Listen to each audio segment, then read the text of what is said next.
नमस्कार। आज हम थोड़ी बात करते हैं उन आम सिचुएशंस की जहां अक्सर पुरुष महिलाओं से बात करते समय कुछ गलतियां कर बैठते हैं। कभी-कभी अनजाने में ही छोटी-छोटी बातें लगती हैं, पर वो किसी भी बातचीत पर या रिश्ते की शुरुआत पर भी असर डाल सकती हैं। तो आज हम कोशिश करेंगे कि इन गलतियों को पहचानें और समझें कि क्यों होती हैं ये और कैसे एक ज्यादा सहज और सम्मानजनक बातचीत की जा सकती है। हमारे पास कुछ पॉइंट्स हैं, देखते हैं। हाँ, बिल्कुल। और ये ज़रूरी इसलिए है क्योंकि बातचीत सिर्फ शब्द नहीं है ना? ये एक तरह का क्या कहते हैं, तालमेल है, एक लय है।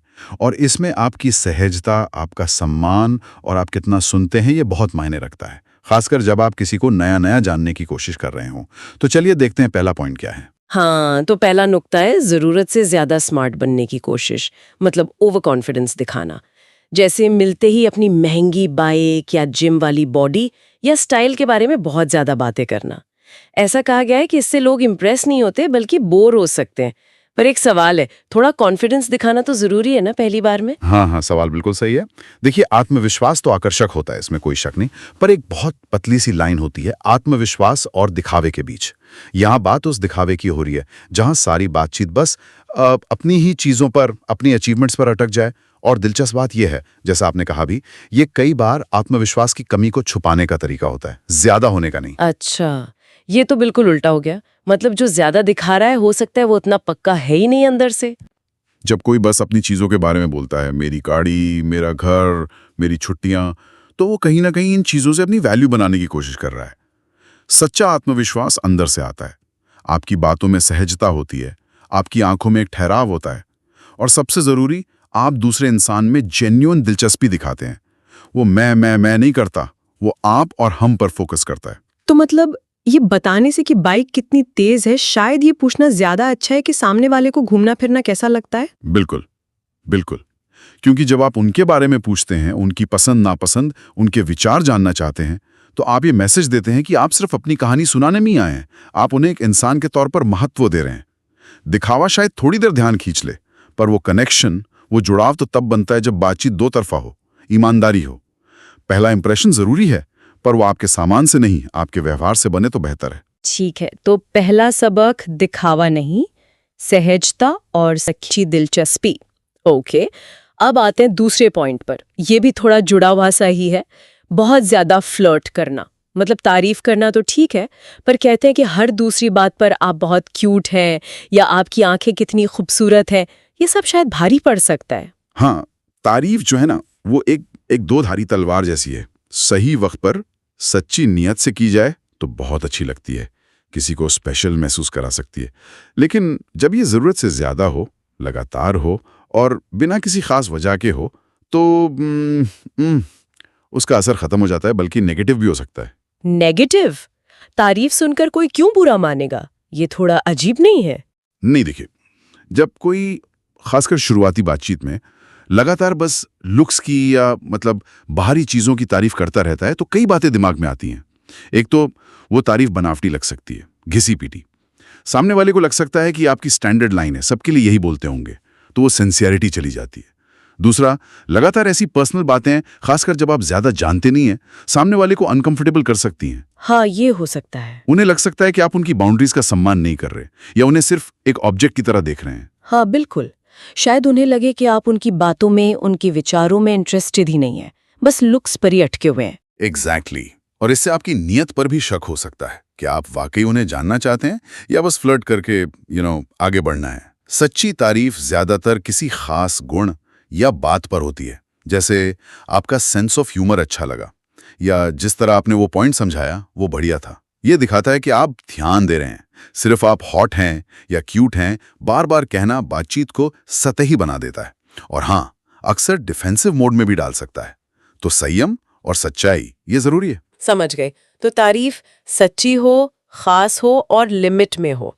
ओके, चलिए अब तीसरी गलती पर आते हैं। ये तो शायद हम सब कभी ना कभी करते हैं, बात काट देना, बीच में टोक देना। सूत्रों में तो यहाँ तक लिखा है कि अगर कोई महिला कुछ कह रही है और आपने बात काट दी, तो बस गेम ओवर। हाँ, ये गेम ओवर वाली बात थोड़ी ड्रामेटिक लग सकती है, पर इसके पीछे की बात गहरी है। किसी की बात काटना सिर्फ बदतमीजी नहीं है, ये कई लेवल पर गलत मैसेज देता है।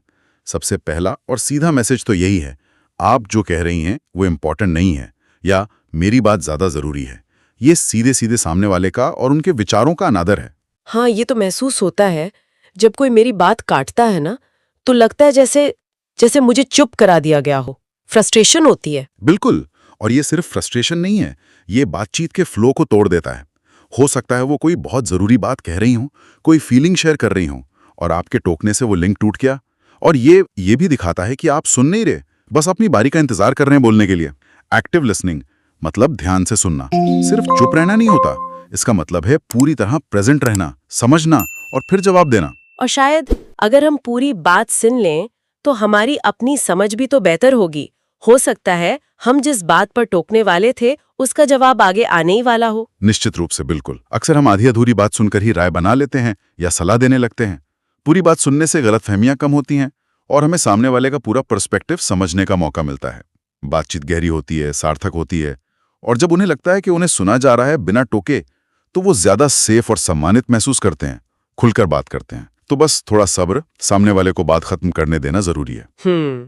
सही बात है। तो तीसरा सबक, सुनना जरूरी है, सम्मान दिखाना है, बात काटने से बचना है। अब आते हैं चौथे नुक्ते पर।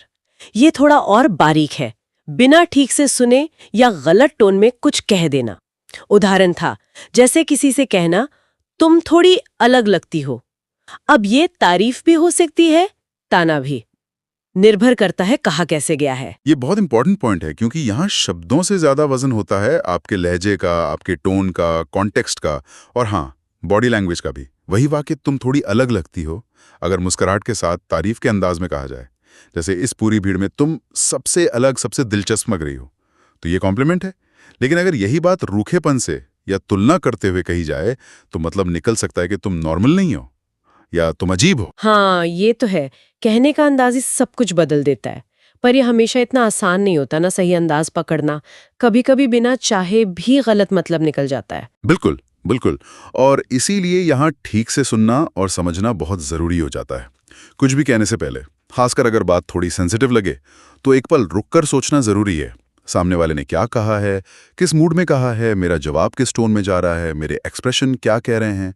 ये एक तरह से इमोशनल इंटेलिजेंस का हिस्सा है, अपनी और दूसरों की फीलिंग्स को समझना और फिर रिएक्ट करना।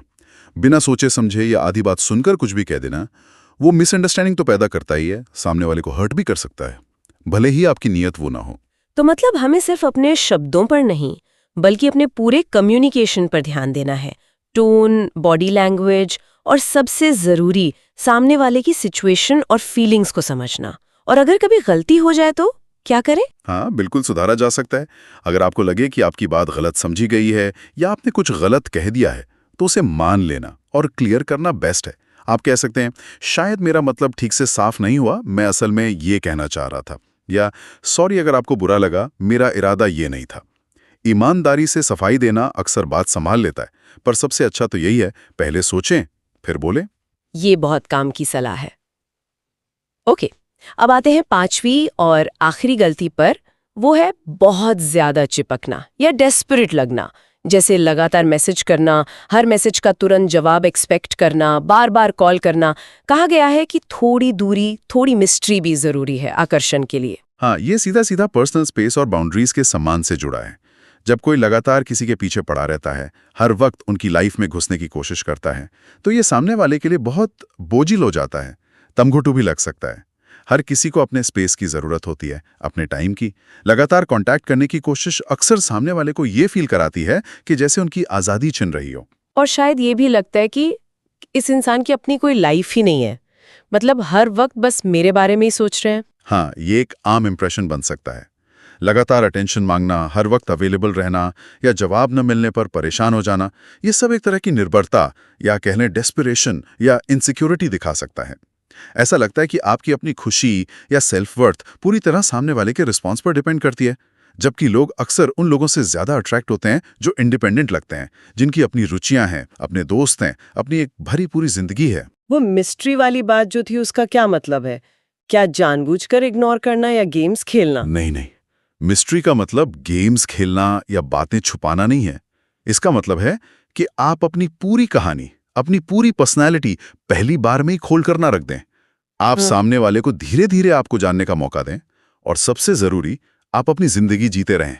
अपनी हॉबीज, अपना काम, अपने दोस्त, इनके लिए टाइम निकालें। जब उन्हें पता चलता है कि आपकी अपनी भी एक इंटरेस्टिंग दुनिया है, तो वो आपके साथ बिताए टाइम को ज्यादा वैल्यू करते हैं और आपके बारे में जानने के लिए उत्सुक रहते हैं। ये एक नेचुरल आकर्षण है, बनावटी नहीं। ये बैलेंस की बात है। इंटरेस्ट दिखाओ पर हावी मत हो, स्पेस दो और लो। समझ गई। तो ये नहीं कि इग्नोर करो, बल्कि ये कि आपकी अपनी पहचान और जिंदगी भी है उस बातचीत या रिश्ते के बाहर। तो ये थे वो 5 नुक्ते। दिखावे से बचना, जरूरत से ज्यादा फ्लर्ट ना करना, बात ना काटना, सोच समझ कर बोलना और ज्यादा ना चिपकना। अगर इन सबको मिला दें तो मतलब निचोड़ क्या है? निचोड़ बहुत सीधा सा है, पर शायद फॉलो करना उतना ही मुश्किल। बात यह है कि किसी भी बातचीत को अच्छा बनाने के लिए, खासकर जब आप किसी को इम्प्रेस करना चाहते हो, तो सबसे पावरफुल टूल है आपकी सहजता, मतलब आपकी ऑथेंटिसिटी, आपका सम्मान और आपकी सुनने की क्षमता। आप जैसे हैं वैसे रहें, बिना किसी मास्क के। सामने वाले को, उनके टाइम को, उनके विचारों को वैल्यू दें और सिर्फ बोले नहीं, सुने भी ध्यान से, समझने की नीयत से।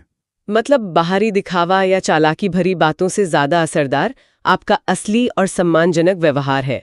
ये सुनने में शायद उतना एक्साइटिंग न लगे जितना फ्लॉटिंग या शो ऑफ लगता है, पर शायद लंबे चलने वाले कनेक्शन इसी से बनते हैं। बिल्कुल बिल्कुल। असली आकर्षण बनावटीपन में नहीं, असलियत में होता है। जब आप सहज होते हैं तो सामने वाला भी कंफर्टेबल महसूस करता है। जब आप सम्मान देते हैं तो आपको सम्मान मिलता है। जब आप ध्यान से सुनते हैं तो सामने वाले को लगता है कि उसे समझा जा रहा है। यही चीजें हैं जो विश्वास बनाती हैं, कनेक्शन बनाती हैं। चाहे वो रोमांटिक रिश्ता हो, दोस्ती हो या कोई प्रोफेशनल बातचीत, ये सिद्धांत तो हर जगह काम करते हैं। तो ये थे इन नुक्तों पर हमारी आज की बातचीत। उम्मीद है इससे कुछ और सोचने को मिला होगा। और जैसा भी हमने कहा, ये बातें सिर्फ डेटिंग या मुलाकातों के लिए नहीं है। तो जाते जाते एक सवाल छोड़ जाते हैं सोचने के लिए। क्या ये गुण, ईमानदारी, सम्मान, ध्यान से सुनना, अपनी और दूसरों की सीमाओं का ध्यान रखना, हमारे ऑफिस में, हमारे परिवार में, दोस्तों के साथ, हमारे हर रिश्ते को बेहतर बनाने के लिए उतनी ही जरूरी नहीं है? क्या रोज की छोटी छोटी बातों में इनका ध्यान रखकर हम अपने सारे रिश्तों को ज्यादा मजबूत और मीनिंगफुल नहीं बना सकते? सोचिएगा जरूर इस पर। अगर आपको वीडियो अच्छा लगा हो तो वीडियो को लाइक करें और चैनल को सब्सक्राइब करें ताकि और भी ऐसे ही वीडियो आप तक पहुंचते रहे। धन्यवाद।